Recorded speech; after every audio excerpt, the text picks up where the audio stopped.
berdoa terlebih dahulu. Gerak-gerak, marilah kawan-kawan sebelum kita belajar kebaikan kita beramuk agama dan kekayaan masing-masing. Berdoa mulai.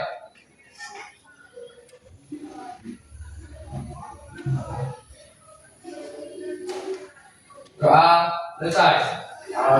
Beri salam.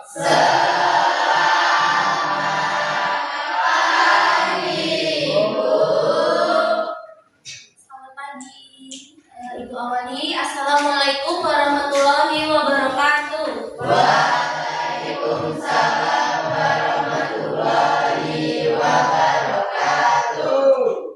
Bagaimana kabarnya hari ini? Baik. Sehat? Sehat. Bahagia?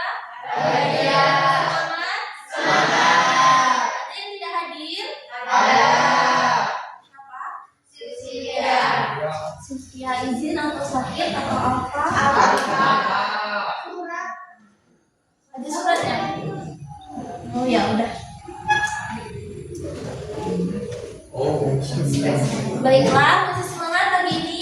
Masih. Ibu tes dulu jargon Semansaranya. Semansaraya.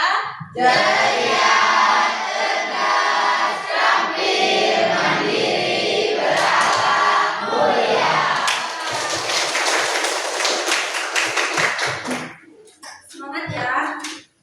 Untuk pertemuan pada kali ini di kelas 10 E4 bertemu lagi dengan Ibu dalam mata pelajaran pendidikan Pancasila dan keluarga negara. Untuk materi minggu lalu kita sudah membahas mengenai keberagaman identitas. Untuk masih ingat keberagaman identitas itu bagaimana? Bagaimana pembagian identitas? Kita masuk dalam bab Bhinneka Tunggal Ika. Dalam sebab keberagaman identitas.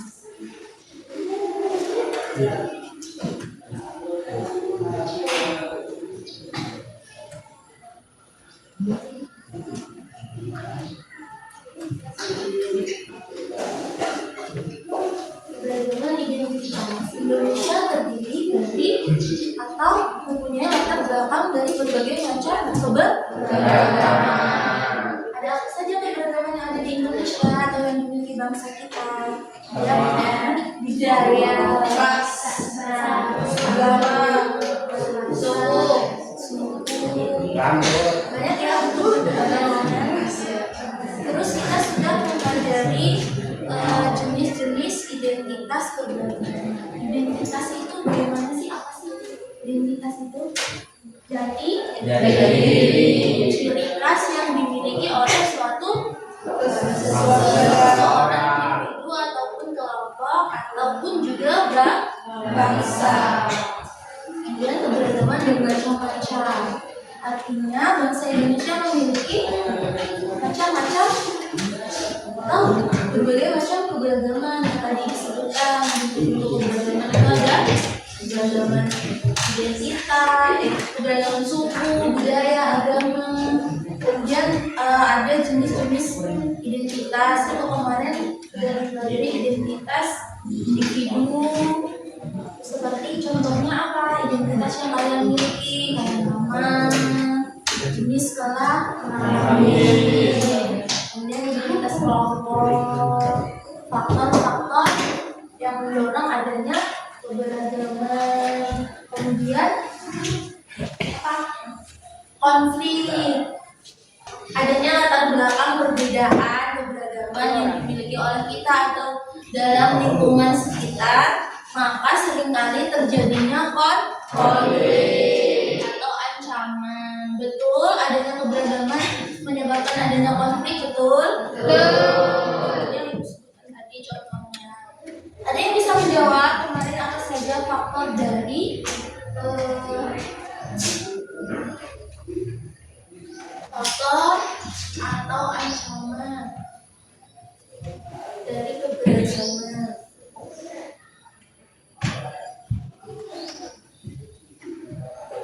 Ada yang bisa menjawab? Ya, Zina, silakan Zina. Faktor atau ancaman yang terjadi karena adanya keberagaman identitas, yaitu paham etnosentrisme, letak geografis, dan kesenjangan sosial. Apa yang pertama? Paham etnosentrisme. Kedua, letak geografis. Ketiga, ada kesenjangan sosial.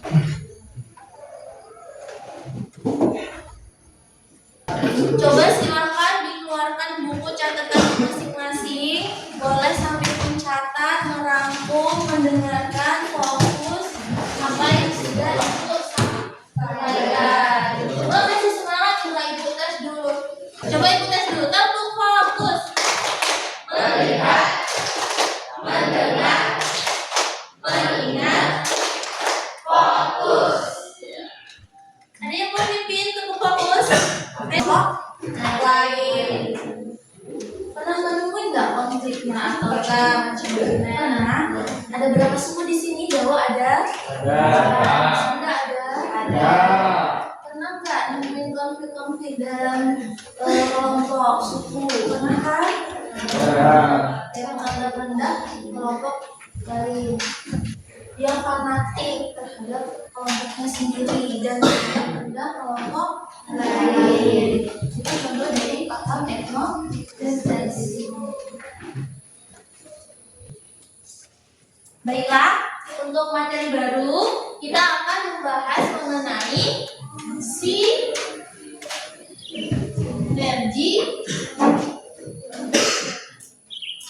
antar budaya dalam praktik gotong royong.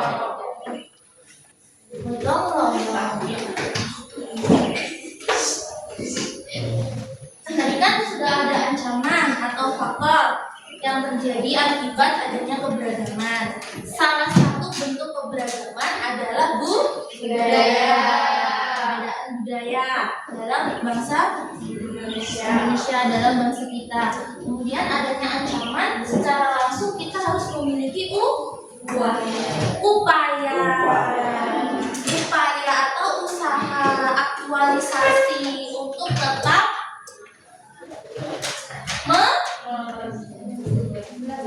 melestarikan, tetap menjaga keberagaman. Jangan sampai keberagaman menjadi faktor dari perpecahan. Harusnya senantiasa selalu menanamkan nilai-nilai kesatuan dan kesatuan.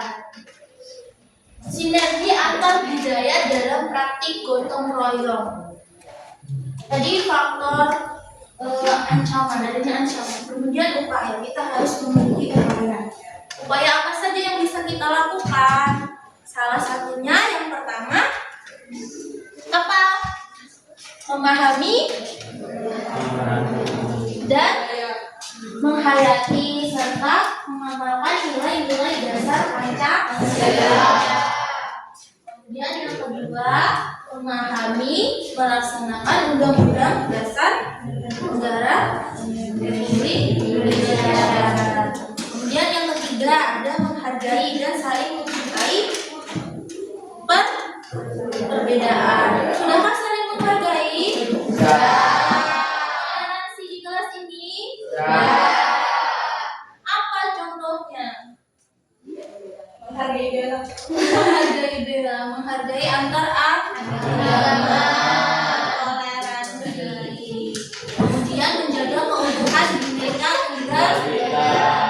Berbeda-beda tetapi tetap sama. Kita harus tetap menjaga keutuhannya, jangan sampai perpecahan. Kemudian yang terakhir dan salah satunya yang akan kita bahas, yaitu salah satu upayanya itu bekerja sama dalam latar belakang yang berbeda. Contohnya bekerja sama antara suku, ras, dan golongan agama. Bekerja sama, saling bersinergi.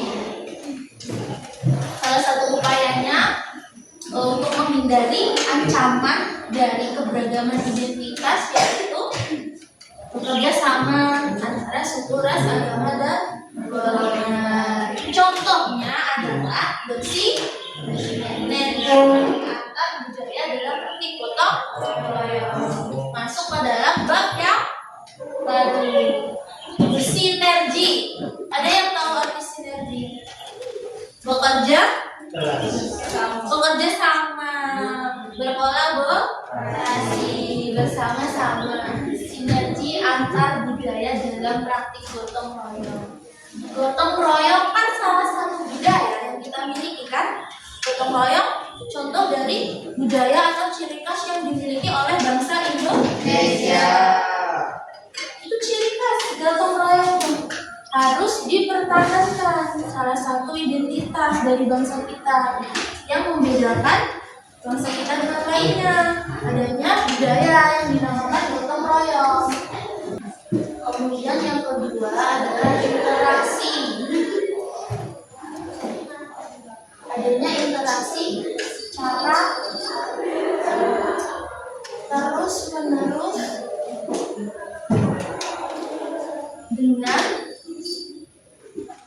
orang lain yang berbeda daerah.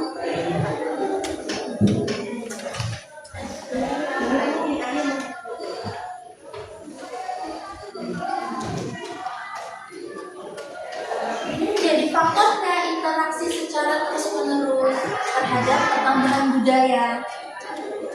Menjadi pengaruh, menambah atau membaru. Misalnya contoh, Heru, orang Jawa. Misalnya kan, kamu ternyata punya kenalan orang Sunda dari daerah lain. Kamu bertemu, kamu berteman. Setidaknya kamu ada interaksi kan sama dia, misalnya ngobrol, kamu belajar banyak hal dari dia, misalnya mengetahui, bertanya, kamu tinggal di Jawa, suku kamu Sunda, apa sih kegiatan kamu, budaya kamu, ciri khas kamu, apa sih yang ada di tempat tinggal kamu, kegiatan apa sih, pasti kamu jadi tahu kan, apa saja budaya yang dia miliki. Jadi kita bisa menambah atau melakukan pembaruan. Kita bisa tahu apa saja budaya dari orang lain karena adanya interaksi. Kemudian yang ketiga adanya keyakinan atau kepercayaan yang mendorong terus.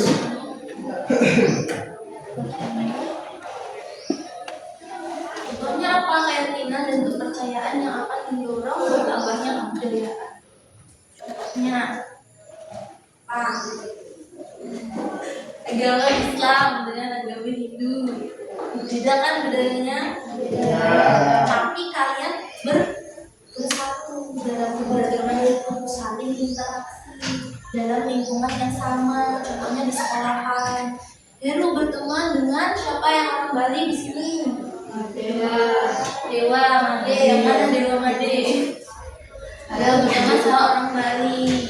Ya, komponennya tiga tadi. Ya, dalam lingkungan negara yang sama, bisa dalam lingkungan yang sama. Kemudian adanya interaksi sosial, keyakinan dan kepercayaan latar belakang agama. Akhirnya dia berinteraksi, kemudian dia mengetahui budaya agama Islam itu seperti apa.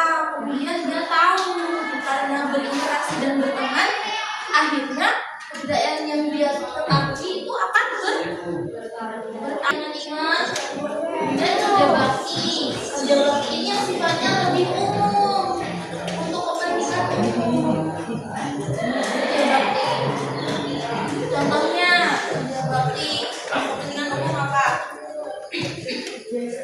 Masyarakat untuk membersihkan lingkungan, membersihkan kantor desa, balai desa, membangun gapura, misalnya membangun jembatan yang rusak bersama-sama dalam lingkungan masyarakat. Itu yang bersifat Bisa, udah mulai ngisi. Coba ibu zoom dulu. Oke.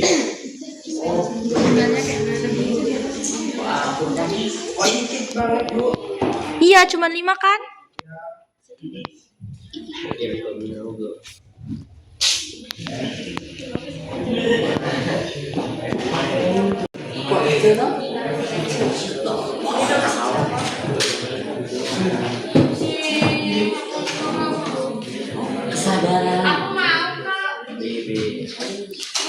Mana soal kamu? Nomor berapa itu? Foto. Kalau sudah selesai, ada menu lihat skor. Kemudian kalau HP kalian bahasa Inggris, view skor. Nanti lihat benernya berapa. Sudah. Skor kalian berapa? Sudah, Bu. Sudah semua? Sudah. Untuk materi pelajaran kita hari ini, kita cukupkan sampai di sini. Semoga kalian paham. Adakah yang bisa menyimpulkan apa yang dasar dari materi pelajaran hari ini atau komentar tentang pelajaran kita hari ini di kelas 10E? Silakan berdiri. Soalnya hanya membahas tentang keberagaman yang terjadi di kehidupan sehari-hari. Udah dipahami? Terima kasih. Semoga pelajaran yang Ibu sampaikan atau materi yang Ibu sampaikan dapat bermanfaat dan dapat diterapkan dalam kehidupan sehari-hari. Amin. Paham konsep dasarnya? Paham. Konsep dari keberagaman. Bentuk-bentuk keberagaman ada budaya, agama, ras, bahasa, suku, dan lainnya. Kemudian gotong royong adalah salah satu bentuk dari budaya yang harus dilestarikan dan diterapkan. Contohnya dalam kita seperti akar budaya dalam tata kelola keberagaman tidak harus menjadikan kita sebagai bahan atau